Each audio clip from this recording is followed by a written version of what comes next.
Morning, everybody. Happy Hump Day. Welcome to the News Agenda with me, Fleet Street Fox. And today I'm joined for the second time this week by the Mirror's Northeast reporter, Jeremy Armstrong. Morning, Jem.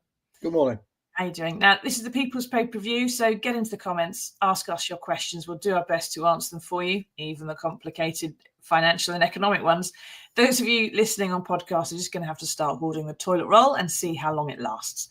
So, what have we got for you today? Well, the Mirror has splashed on the only story in town, the worldwide trade taxes being imposed by the deranged Oompa Loompa Donald Trump later this evening. Now, more on that in a bit. But first, some news about the financial door swinging the other way for a change. Jeremy has a story in the paper today about former members of Celtic Boys Club getting a payout. Now, Jeremy, can you take us through this? What happened to them exactly? It goes back quite considerable time. Actually, it goes back to the 60s, 70s, 80s, where effectively this club was a feeder club, a junior club, which provided stars of the future, if you like, for Celtic.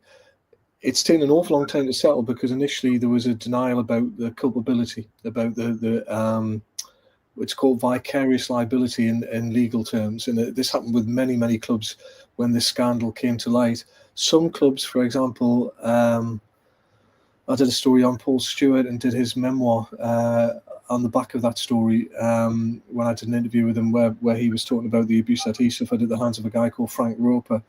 Roper used to work for Blackpool. Blackpool didn't have to pay out. They managed to successfully argue that they weren't aware of what he was doing when he was working as a scout. Now he's providing players to Blackpool, but they were saying he wasn't directly employed by them. Initially, that was going to be the argument in this case with Celtic, but they then decided that they would admit culpability because there were so many people involved. There was such a clear link between the two, and eventually it's resulted in payouts. But it's taken an awful long time, and obviously one of the victims was saying that had added to the pain that they suffered, really. Yeah. So these are, I assume, fairly young boys who were in this feeder club, playing a sport they loved, dreaming of being footballers, and the people who were in charge of that, some of them were abusing them. They were coaches or physios or something, and they were abusing the boys. And that it was something, I mean, why has this payouts thing really happened? Is it because Celtic, that there was some kind of link to the fact that there are people there who may have known what was going on and did nothing? Did they receive complaints and, not act? I mean, the two of the key staff members, the founder of the club, was convicted.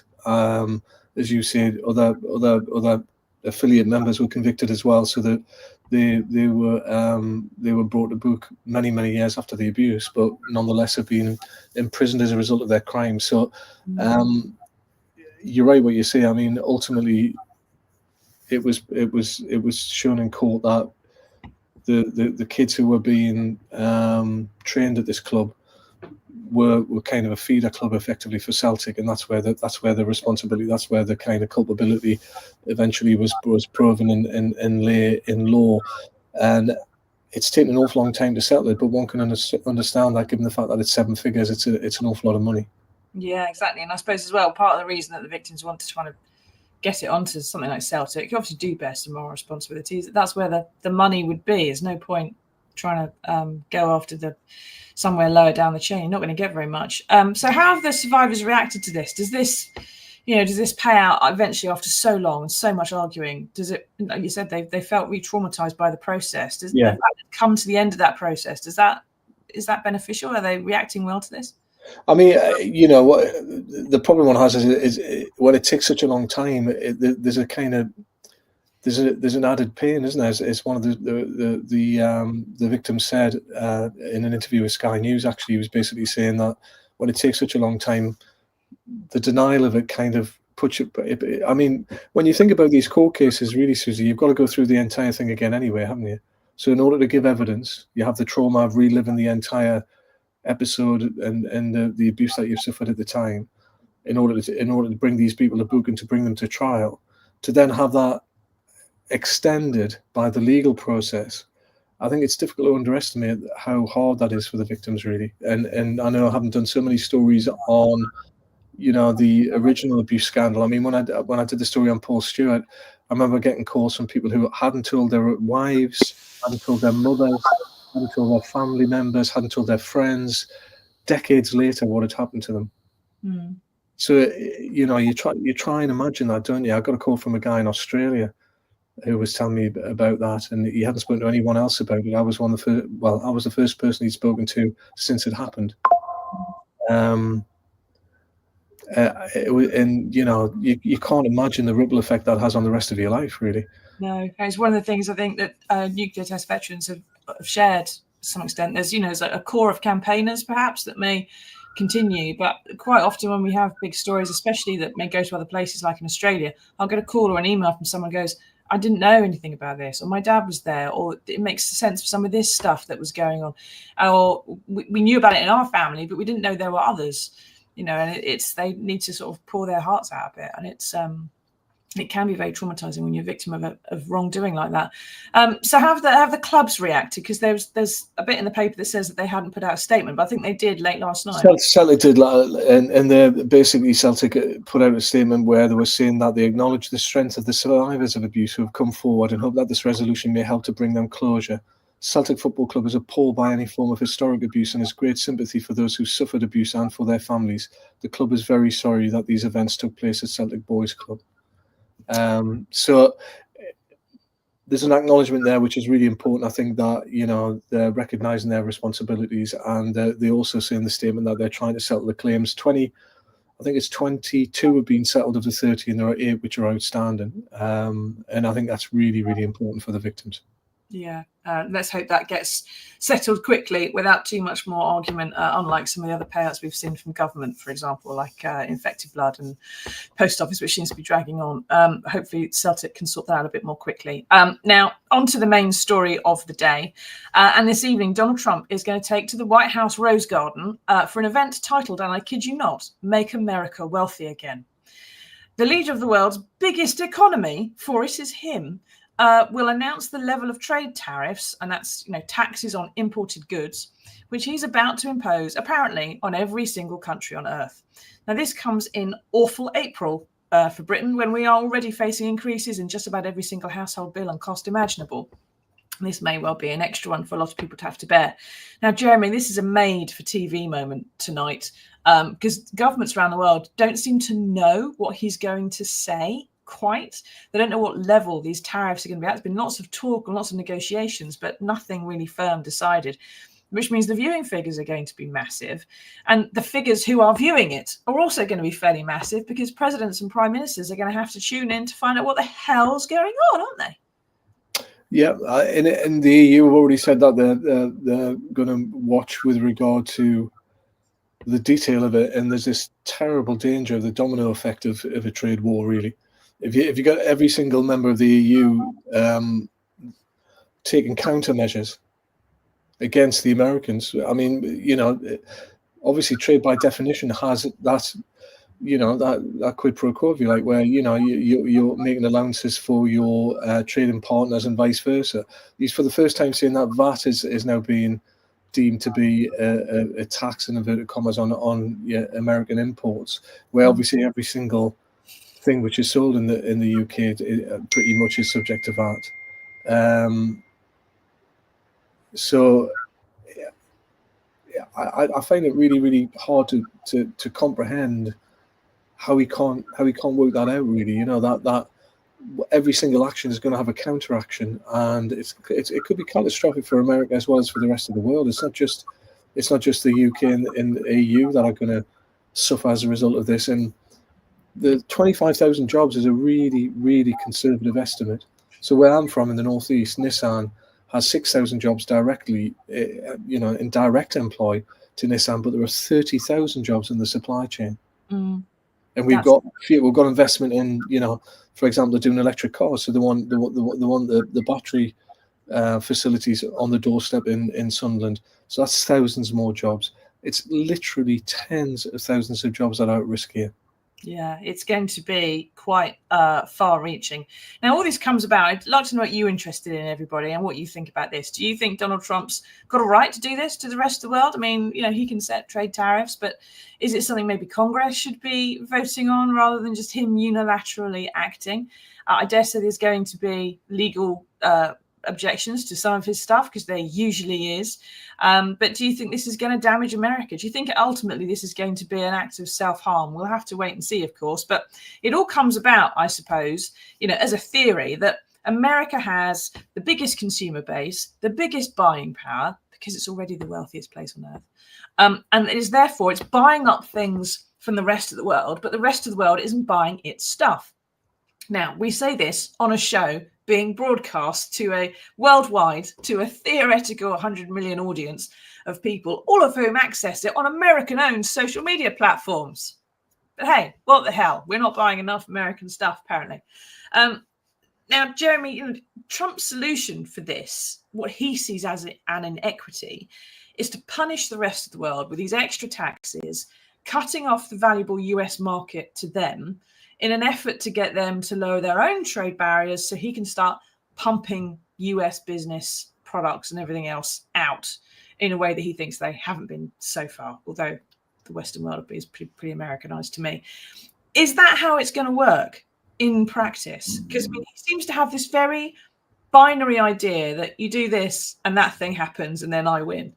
And like you've just said, it's super complex. It is super complex, isn't it? And you've got this ridiculous notion that people are going to go and start building things in the US in order to avoid the tariffs, and that'll create jobs. I mean, if you think about that, in terms of what we've just described, like car plants and all the stuff that's manufactured in China, as an example, the notion that the Chinese are just going to move everything to the US, where it's obviously going to cost so much more to build, and the notion that's going to happen, I find that, as you rightly point out, such a binary argument. It's so much more complicated than that, isn't it? And the knock-on effect's going to be horrendous, I think. Yeah, I just think it'll be horrendous. I think he's a fairly simplistic man who sees things in simple terms. And sometimes that's useful. And sometimes it's when you're dealing with global economies, perhaps less so. So one of the impacts is going to be strangling other economies worldwide because they can't pump stuff into the US where they've been relying on the market. The most important one, which is why the Mirror is focusing on this today, for us, it's probably going to be immediately affected in the UK, is the car industry, like Jeremy was saying. So we export 1 in 8 new cars to the States. We buy far fewer cars from them, but that's because their cars don't fit on our roads. They're too big. They don't meet our emissions standards, our safety standards. And of course, a lot of them are Teslas, which are about as popular as Tumours these days. So, I mean, you've got this possible impact in the Northeast, Jeremy, with, like you say there, the few thousand jobs in Sunderland and all the ancillary knock-on jobs there as well. But this is going to be something that actually, it's going to spread out across Britain in different ways, because if you work in a car industry, you're buying bits of metal, you're buying tools, all these ancillary jobs that stretch right across the country. Keir Starmer is going to have a nightmare because of this, and so is Rachel Reeves, isn't she? Yeah, I think, as you already point out, they're all waiting in order to see what is going to be the detail of it. And there's no doubt whatsoever that it is an open gambit, and that he will have to negotiate. And there's already a deal on the table which the UK put forward in order to try and get him to acquiesce to lighten the load, if you like, in order to reduce the impact. Yeah. And I'm sure that it's an open gambit. I think the reason he hasn't dealt with any of that, the reason he hasn't signed that, is that he wants to have this moment of theatre tonight where he's saying to his constituency, which is like Middle America, the Dust Belt, we're gonna try and protect your jobs. We're going to try and give some boost, if you like, to the economy. I mean, as I say, I think what will become apparent over the next few weeks is that it's an open gambit in terms of making deals with people. That's what it's all about, and I think that's what will happen. I sincerely hope it happens for the UK, but I'm sure it'll happen with the EU. I'm sure it'll happen with every major trading body that he's dealing with. But he's got such a kind of cavalier attitude towards it, hasn't he? I mean, you've already seen that in his attitude towards Canada, towards Greenland. It's just like kind of blunderbuss economics, isn't it, really? Yeah, it's kind of like announcing you're going to go for peace and starting out by just blanket bombing everybody first and then going, don't fight me, be peaceful. Now, Luke Nye on Twitter says, it's all right, Ed Miliband's already destroyed our car industry.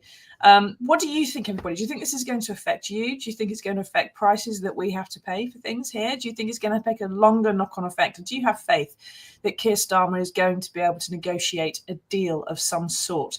Like Jamie was saying, this this theatrical moment tonight is really for appealing for his base, and he's open to negotiations afterwards. But all this stuff's going to take months and months to sort out.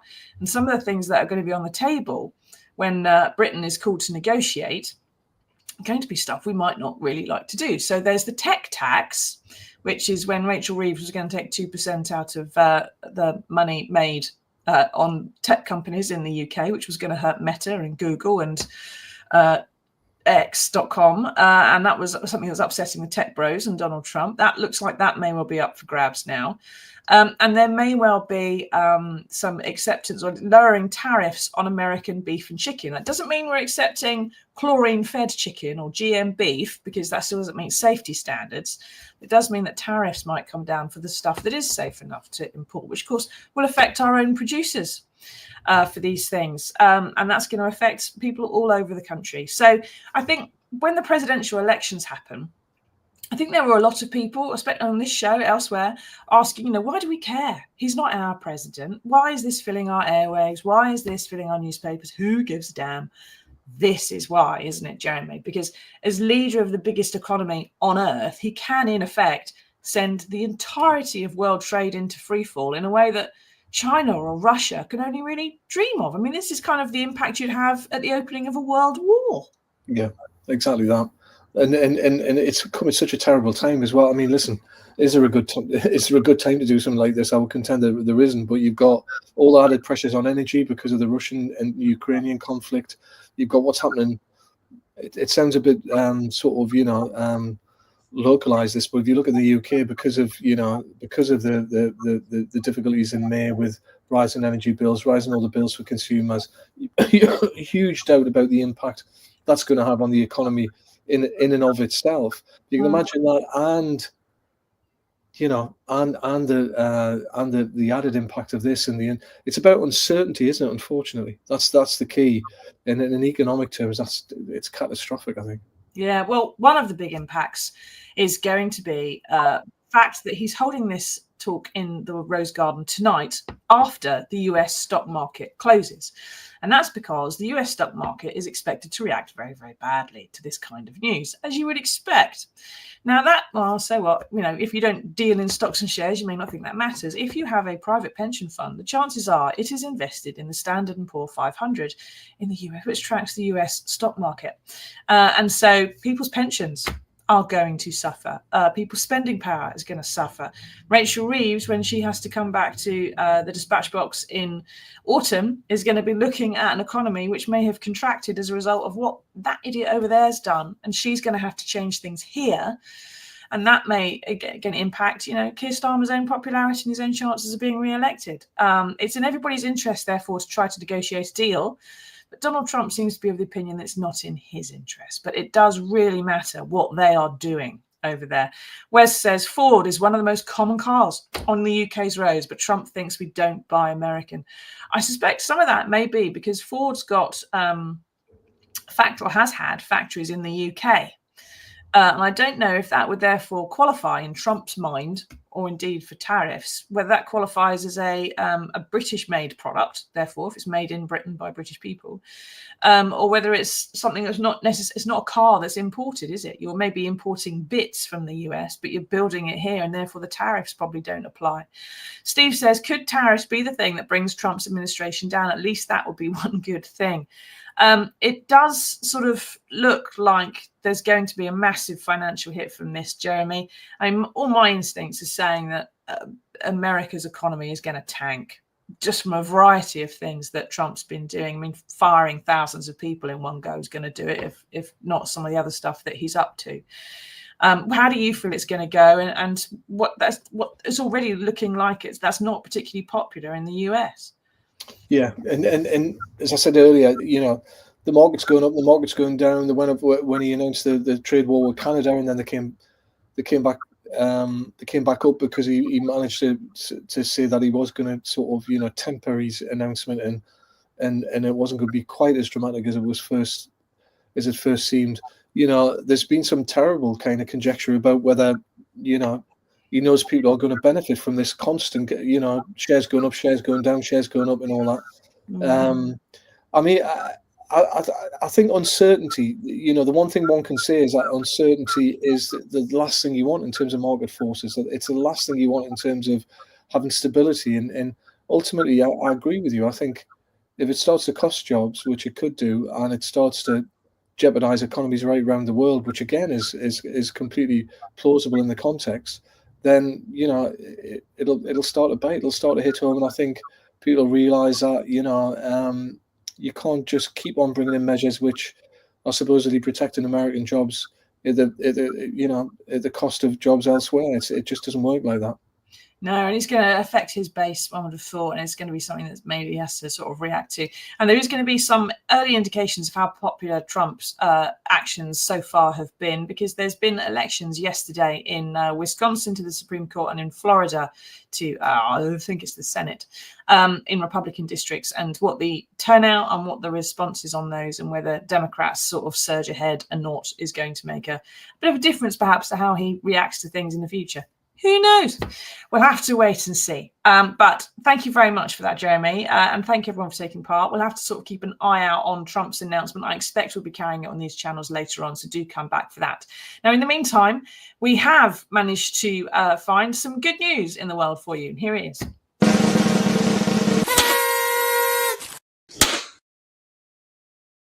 Now, if after all that, it's starting to feel like the pound in your pocket is not going to stretch far enough and you'd really love a drink to blot it all out, do not fear, for the Mirror has done the important work of finding out where the cheapest beer is. And the answer is Derby, where the average pint costs £3.60, followed by Leicester, and then Aberdeen, Luton and Southend, where it's only £4. Now, Jeremy, is this proof, do you think, that when capitalism takes from you with one hand, sometimes it may give with the other? Yeah. I'm surprised Southend's got a cheap pint, actually. I would have thought that would be a bit on the expensive side as well. They're really competitive prices, I've got to say. I can see people heading out in Derby for a pint. It's an awful lot more than in Newcastle. All the areas where tourism's big, it mentions Edinburgh, for example. Obviously, everybody knows about the situation in London. It's inevitable that the prices go up, I guess, isn't it, really? But that's a very cheap pint. Yeah, but it's a place that doesn't seem to attract many American busloads of tourists, so that's presumably why the prices are a bit lower. But we'll have to sort of see how things go, won't we? Steve says, I'll be lucky to get half of that. Southampton. Steve, it's even worse if, like me, your tipple of choice is a pint of gin, right? So don't bring me your quibbles about a £4 pint of beer. Right. Thank you very much, everyone, for taking us through that. Thank you, Jamie, for doing this again twice in 1 week, as I said. If you're listening on podcast, please leave us a review. We're now taking a 2-week break for Easter, and I will be away, but we are going to be back on, I think it's 21st of April. So between now and then, everybody, you're just going to have to look after yourselves. All right. Stay safe. Take care. We'll see you on the other side of the Easter Bunny. Tatty bye. Thank you.